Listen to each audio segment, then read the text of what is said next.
Hi everyone, this is Ankit Madan. I hope you are doing great. So let's get started with the today's topic.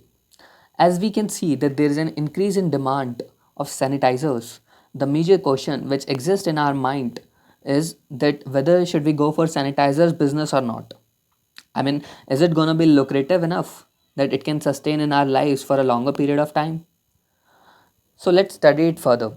Now, according to statistics, sanitizers are probably retailed at 6 to 7 times of their production. Now, the major sanitizer brand are Lifebuoy of HUL, Dettol of Reckitt Benckiser, Himalaya, Godrej. Now, here it is mentioned also that it actually involves a high margin business, and each and every one of us are somehow or the other got attracted towards this increase. But the real case scenario is a little bit different. I would say there's a wide difference between our thinking and the actual scenario. Also, there's actually no such big deal in getting license and and start manufacturing. But since according to my cognizance level, there might be a high demand in this sector right now. But once this pandemic got over, there this industry might get shaken. And of course, there's an uncertainty in it.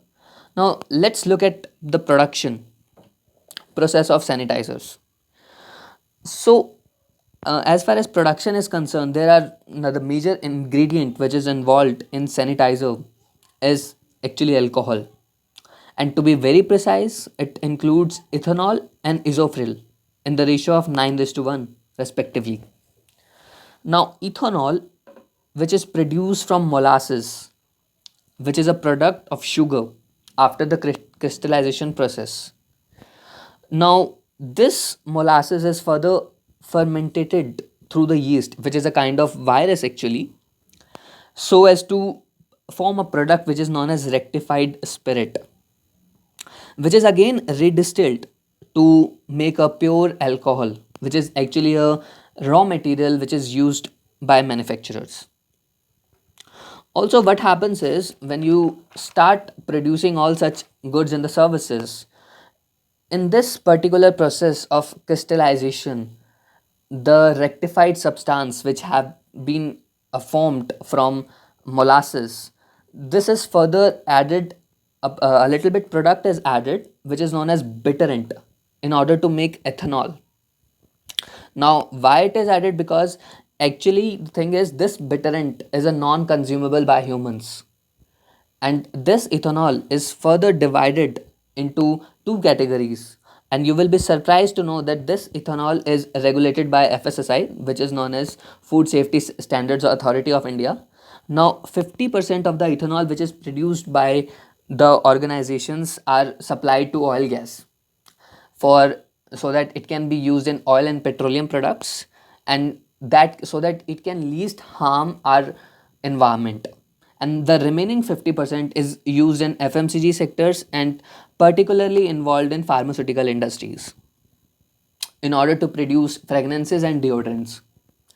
Now, as far as ethanol is concerned, which is combined with isopropyl to produce sanitizers, that is actually not regulated by any of the organization or industry, which means that you can freely produce it at any market.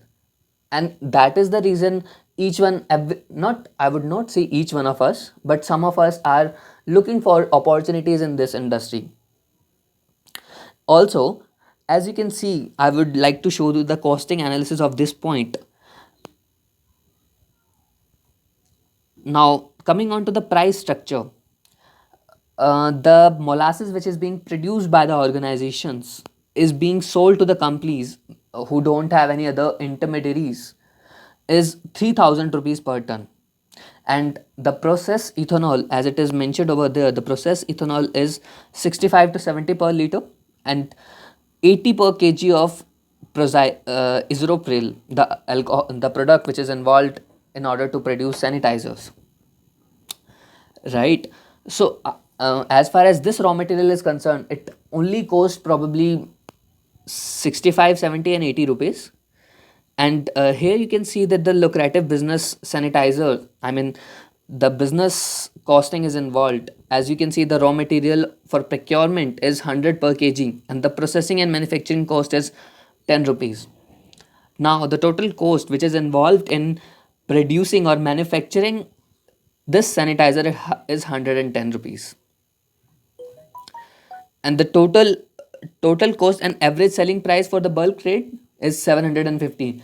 And you will be surprised to know that since I reside in Delhi NCR area, the this sanitizer is particularly sold in nearly to 700 and 1000 rupees.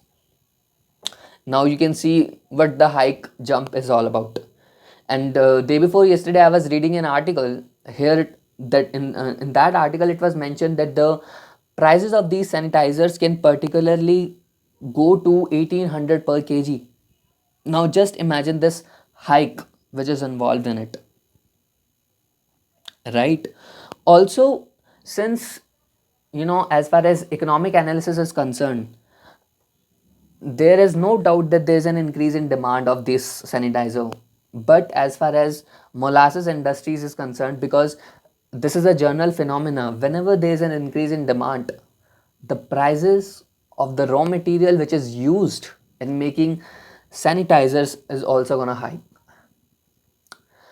Since that particular statistics is a little bit different now, it is, but I would like to quote that as well. It is probably 1000 rupees as far as uh, uh, it is mentioned over there, that I have already mentioned the thing that it is gonna be 3000 rupees per ton.